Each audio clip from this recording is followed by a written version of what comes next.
क्या आपने अपने जीवन की घटनाओं को देखकर यह प्रश्न किया है कि क्या ये केवल एक संयोग था या ईश्वर का कोई गुप्त संकेत? कभी कोई अनजानी किताब अचानक आपके हाथों में आती है और उसके पन्ने आपके जीवन का ग्रंथ बन जाते हैं। कभी वर्षों से खोया कोई मित्र ठीक उस पल आपको पुकारता है जब आपको उसकी सबसे ज्यादा जरूरत होती है। और कभी कभी किसी अजनबी के कुछ साधारण से शब्द आपके भीतर चेतना का एक ऐसा दीपक जला देते हैं जिसकी रोशनी में सब कुछ स्पष्ट हो जाता है। क्या ये सब केवल इत्तेफाक है, घटनाओं की एक अनियमित श्रृंखला, या उस अदृश्य शक्ति की रहस्यमयी भाषा है जिसके माध्यम से वो हमसे हर पल संवाद कर रही है? आज की ये यात्रा हमें इसी रहस्य के हृदय में ले जाएगी। हम जानेंगे परमहंस योगानंद के ज्ञान के प्रकाश में कि ईश्वर कैसे बोलते हैं। ये केवल कोई धार्मिक चर्चा नहीं है, बल्कि उस गहरे मौन की भाषा को समझने का प्रयास है जिसे सुनने के लिए हमें अपने भीतर के कोलाहल से पार जाना पड़ता है।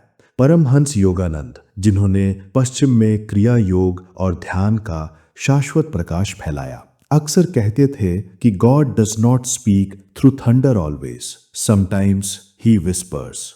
यानी ईश्वर हर बार मेघों की गर्जना में नहीं बोलते, कई बार वे हमारी आत्मा में बहुत धीरे से फुसफुसाते हैं। लेकिन उस दिव्य फुसफुसाहट को सुनने के लिए हमें अपनी आत्मा की खिड़कियां खोलनी पड़ती हैं। हमें अपने मन के बाजार से हटकर हृदय के मंदिर में बैठना सीखना होता है। आपने भी अनुभव किया होगा, जब मन चिंता, भय या क्रोध के तूफान में घिरा हो, तब कोई भी मार्गदर्शन, कोई भी संकेत दिखाई नहीं देता। लेकिन जब मन शांत होता है, झील के स्थिर जल की तरह, तो एक साधारण सी पत्ती का गिरना भी एक गहरा दिव्य संदेश बन जाता है। योगानंद जी ने एक शिष्य से कहा था कि जब तुम गहरे मौन में बैठते हो और तुम्हारा हृदय पूरी सच्चाई से ईश्वर को पुकारता है तो उत्तर अवश्य आता है, पर हर बार शब्दों में नहीं, कभी परिस्थितियों में, कभी किसी आंतरिक प्रेरणा में, और कभी तुम्हारे सामने खड़े एक साधारण व्यक्ति के रूप में। जब हम जीवन के किसी दोराहे पर खड़े होते हैं और कोई रास्ता नहीं सूझता, तब एक अंतर्ज्ञान, एक भीतरी आवाज हमें सही दिशा दिखाती है। योगानंद जी से डिवाइन इंट्यूशन या आत्मा का सहज ज्ञान कहते थे। ये ईश्वर का व्यक्तिगत मार्गदर्शन है जो तर्क से परे है। लेकिन प्रश्न ये है कि हम इस मार्गदर्शन को कैसे पहचानें? इसका पहला और सबसे गहरा उत्तर है शांत हो जाइए। इस भाग दौड़ और शोर से भरी दुनिया में हम हर प्रश्न का उत्तर बाहर खोजते हैं, किताबों में, लोगों में, इंटरनेट पर, लेकिन ईश्वर बाहर नहीं, हमारे भीतर बोलते हैं। परमहंस योगानंद की शिक्षाएं हमें बार बार स्मरण कराती हैं कि ध्यान ही वो स्वर्णिम कुंजी है जिससे हम ईश्वर के संकेतों के प्रति संवेदनशील होना शुरू करते हैं। ध्यान कोई पलायन नहीं है, ये सामना करने का साहस है। ये अपने ही विचारों के शोर के पार जाकर अपनी आत्मा की सच्ची आवाज को सुनने की कला है। कल्पना कीजिए, आप एक बेहद कठिन परिस्थिति से गुजर रहे हैं, मन हताश है, और तभी कोई पुराना मित्र अचानक फोन करता है और ठीक वही बात कहता है जो आपके अशांत मन को सुननी थी। क्या ये संयोग है? नहीं। योगानंद जी इसे कॉस्मिक अरेंजमेंट कहते थे, एक दिव्य व्यवस्था। ये ईश्वर की एक मौन योजना है जिसे आपने महसूस तो किया पर शायद समझ ना पाए। जब आप सच्चे हृदय से एक बच्चे की तरह ईश्वर से उत्तर मांगते हैं तो उत्तर हमेशा आता है। लेकिन ध्यान दीजिए, वो उत्तर आपकी अपेक्षा के अनुसार नहीं, बल्कि आपकी आत्मा की आवश्यकता के अनुसार आता है। कभी वो उत्तर होता है रुको, कभी अभी नहीं, कभी और गहराई से देखो, और कभी उत्तर तुम पहले से ही जानते हो, बस स्वीकार करने का साहस करो। अब बात करते हैं एक और महत्वपूर्ण पहलू की, हमारी भावनात्मक ऊर्जा की। योगानंद जी ने समझाया कि ईश्वर के संकेत तब ज्यादा स्पष्ट होते हैं जब हमारे भावनात्मक कंपन, वाइब्रेशन उच्च होते हैं। यानी जब हम प्रेम, करुणा, कृतज्ञता और निस्वार्थ सेवा की भावना में होते हैं, तब हमारी चेतना इतनी निर्मल हो जाती है कि हम सूक्ष्म से सूक्ष्म संकेतों को भी पकड़ लेते हैं। जब आप किसी के लिए सच्चे मन से प्रार्थना करते हैं तो क्या आपने महसूस नहीं किया कि आप स्वयं भी किसी समाधान या शांति की ओर खींचने लगते हैं? ये वही दिव्य शक्ति है जो आपकी पवित्र भावना को उत्तर दे रही है। और केवल भावनाएं ही नहीं, प्रकृति भी ईश्वर के संकेतों का सबसे सुंदर माध्यम है। एक फूल का खिलना, बारिश की पहली बूंद की सुगंध, हवा की सरसराहट, इन सब में ईश्वर बोलता है। योगानंद जी ने लिखा है कि जो व्यक्ति भीतर से संवेदनशील हो चुका है उसके लिए एक पक्षी का गीत भी दिव्य निर्देश बन जाता है। तो सवाल ये नहीं है कि ईश्वर संकेत देते हैं या नहीं, असली सवाल ये है कि क्या हम सुनने के लिए तैयार हैं? क्या हमारी आत्मा इतनी शांत है कि वो एक मामूली सी घटना में परमात्मा की वाणी सुन सके? जब ध्यान गहरा होता है, जब मन पूरी तरह शांत हो जाता है और सांसों का उतार चढ़ाव भी एक सहज लय में बहने लगता है, तब एक ऐसी अवस्था आती है जिसे योगानंद जी ने सुपर कॉन्शियस स्टेट या अति चेतन अवस्था कहा है। यही वो पवित्र स्थान है जहां ईश्वर के संकेत सबसे अधिक स्पष्ट और सटीक होते हैं। कई बार ध्यान में एक आकृति, एक रंग या कोई अस्पष्ट दृश्य सामने आता है और हम सोचते हैं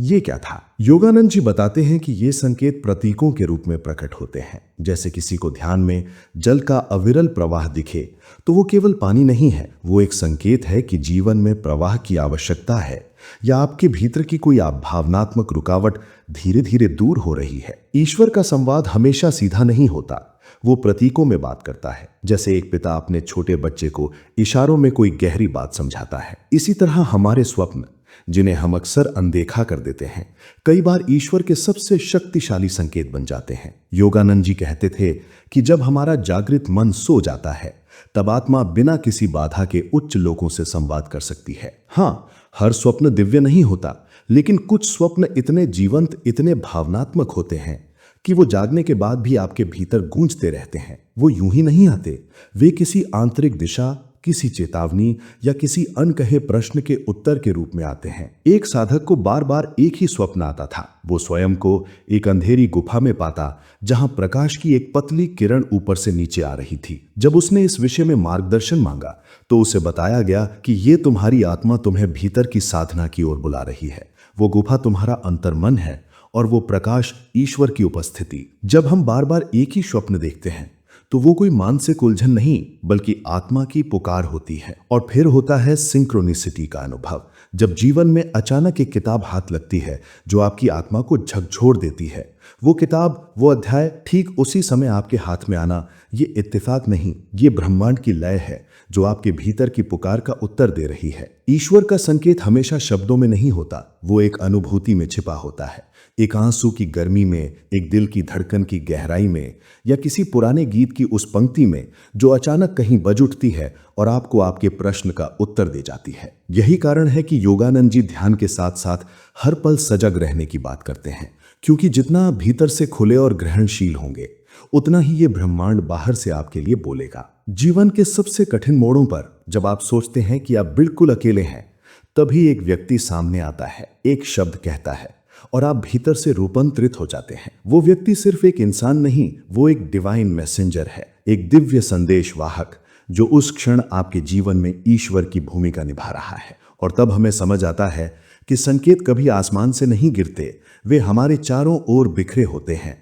बस हमें उन्हें देखने की कला सीखनी होती है। बहुत बार हम संकेत तो देख लेते हैं, महसूस भी कर लेते हैं, लेकिन उन पर विश्वास नहीं कर पाते। मन का तर्क कहता है कि शायद ये मेरा भ्रम है या ये तो बस एक संयोग ही होगा, और यहीं हम ईश्वर की आवाज को खो देते हैं। परमहंस योगानंद ने इसे आंतरिक संदेह कहा है, जो आत्मा के संकेतों को दिमाग के तराजू पर तौलता है और अंततः उन्हें अर्थहीन मान लेता है। लेकिन उन्होंने ये भी सिखाया कि जैसे जैसे हमारा विश्वास बढ़ता है वैसे वैसे संकेत भी और स्पष्ट होने लगते हैं। विश्वास एक ऐसा कंपन पैदा करता है जो दिव्य उत्तरों को अपनी ओर आकर्षित करता है। कई बार संकेत बार बार आते हैं, एक ही विषय से जुड़े लोग, बातें, किताबें या घटनाएं बार बार जीवन में उभरने लगती हैं।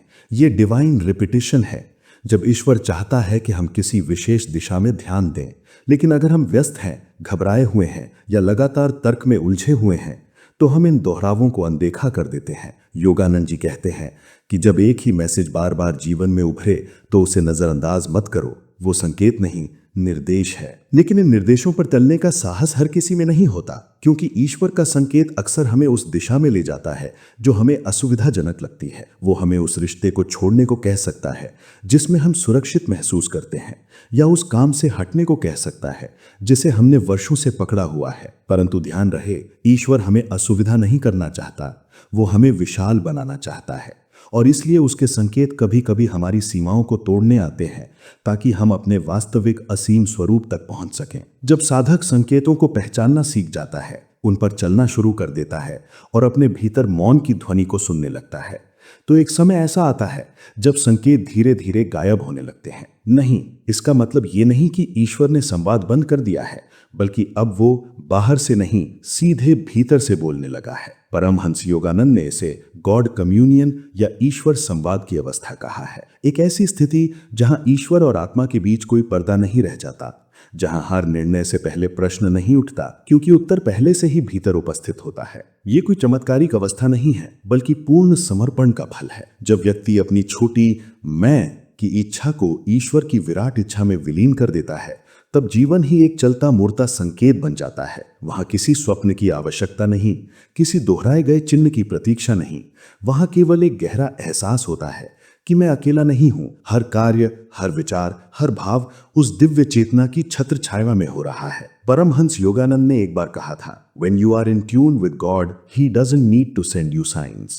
You become the sign. जब तुम ईश्वर के साथ पूर्ण सामंजस्य में होते हो, तब वो तुम्हें संकेत नहीं भेजता, तुम स्वयं उसका संकेत बन जाते हो। इस अवस्था में साधक की चेतना रूपांतरित हो जाती है। उसकी प्रार्थना अब याचना नहीं, बल्कि एक प्रेमपूर्ण संवाद बन जाती है। वो केवल मांगता नहीं, वो सुनता है, वो स्वीकार करता है, और सबसे महत्वपूर्ण, वो ईश्वर के लिए जीता है। अब अगर कोई कठिनाई आए तो वो उसे चुनौती नहीं, एक शिक्षा समझता है। कोई अवसर मिले तो वो उसे अहंकार का कारण नहीं, सेवा का माध्यम मानता है।